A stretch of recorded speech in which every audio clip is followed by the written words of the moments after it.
Welcome into your PFF Draft Recap, powered by PFF Elite.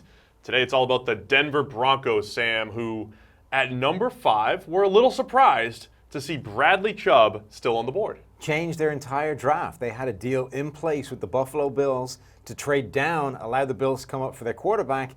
As soon as Bradley Chubb was on the board, though, that all bets were off. They just handed the card in and got their guy. So Bradley Chubb, a very good all-around player. I don't want to sound like I don't love him, but throughout the entire draft process, we did highlight the fact that he was our number 2 edge, not our number 1 edge, and it did seem like the consensus was it's Bradley Chubb and then everyone else.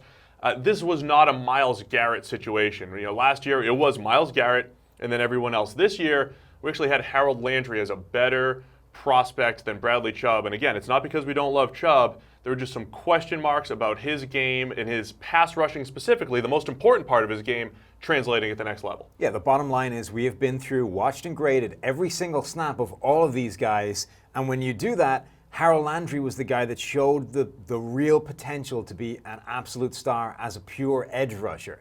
And when we start diving into the numbers, it is edge rush, it's pass rush that is the most important thing about playing outside on the edge, not the fact that you can be a good run defender. That's a bonus if you can do it in addition to being a fearsome edge rusher.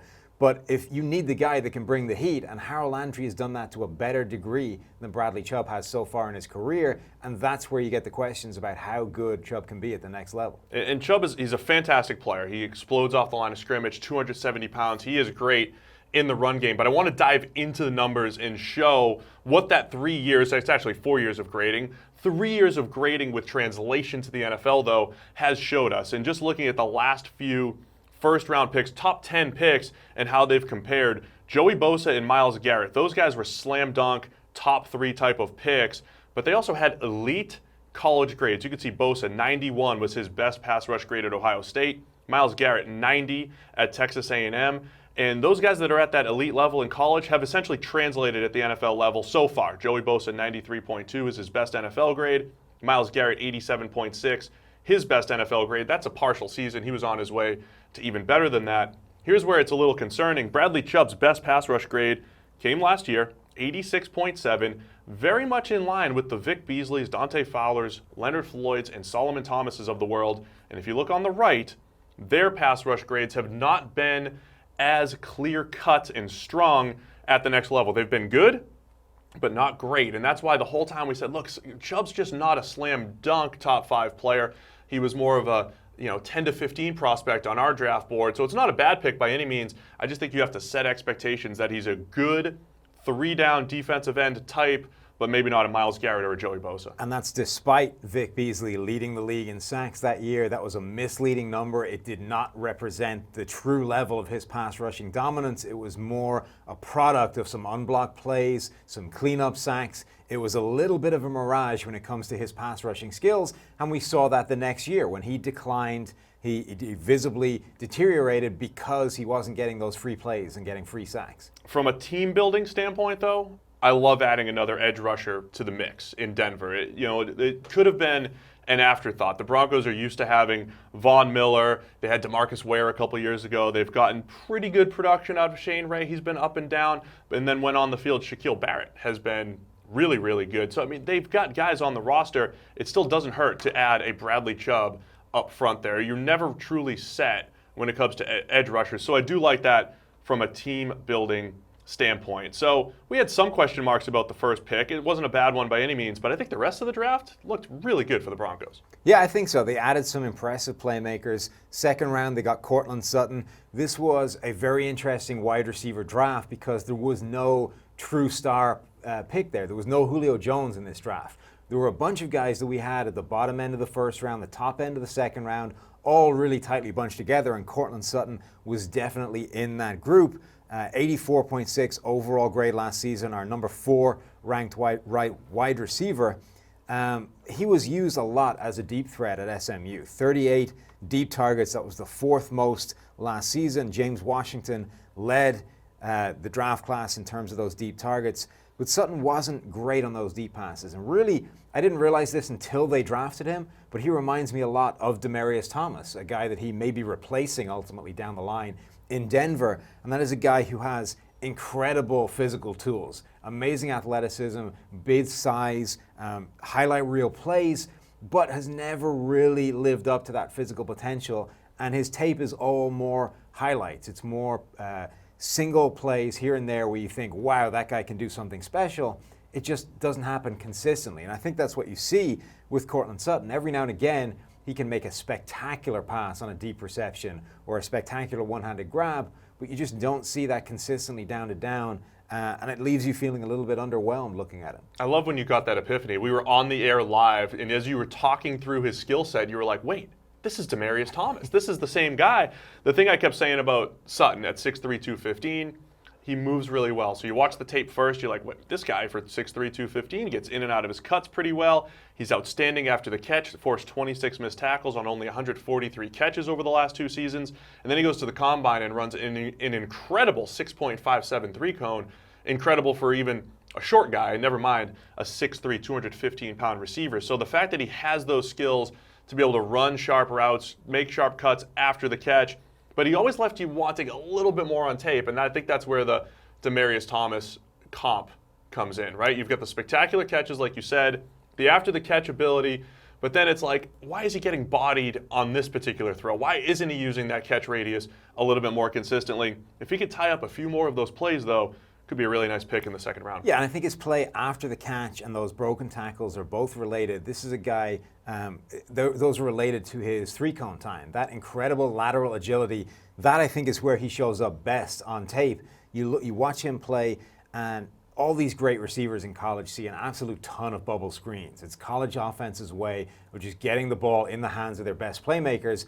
And a lot of these guys aren't great at doing that. Sutton is fantastic with the ball in his hands after the catch on those bubble screens. Again, a lot like Demaryius Thomas, that might be the thing he does best of all. He's able to get moving. He's a big body guy, but he's also got that ability to sidestep quickly and just send defensive backs scooting right past him and gaining big yards after the catch.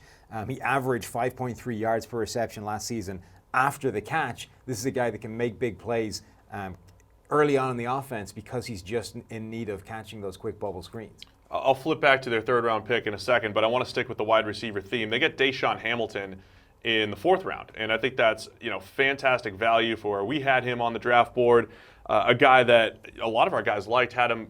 We debated 2nd, 3rd round type of value for Hamilton, but led all FBS receivers in deep catch rate last year. So deep passes, he caught 73.3% of them, and that's not necessarily his game. He's one of the better, just pure route runners in the draft. Reminded one of our analysts of Mohamed Sanu, which I think is a pretty fair comp as maybe a little bigger-bodied slot-type receiver. But overall, in this class of receivers that didn't have any special players, a guy like Hamilton kind of epitomizes the class because he just knows how to get open, good feel for the game, varies the speed of his routes. So just a nice solid pick in the 4th round and a guy that can contribute early. Yeah, what they've done is added a guy to the depth chart behind their 2 biggest receivers. So Demaryius Thomas and Emmanuel Sanders. Now you have a backup. You have a bootleg version of each one of those guys that can potentially replace them down the line for a significantly less money.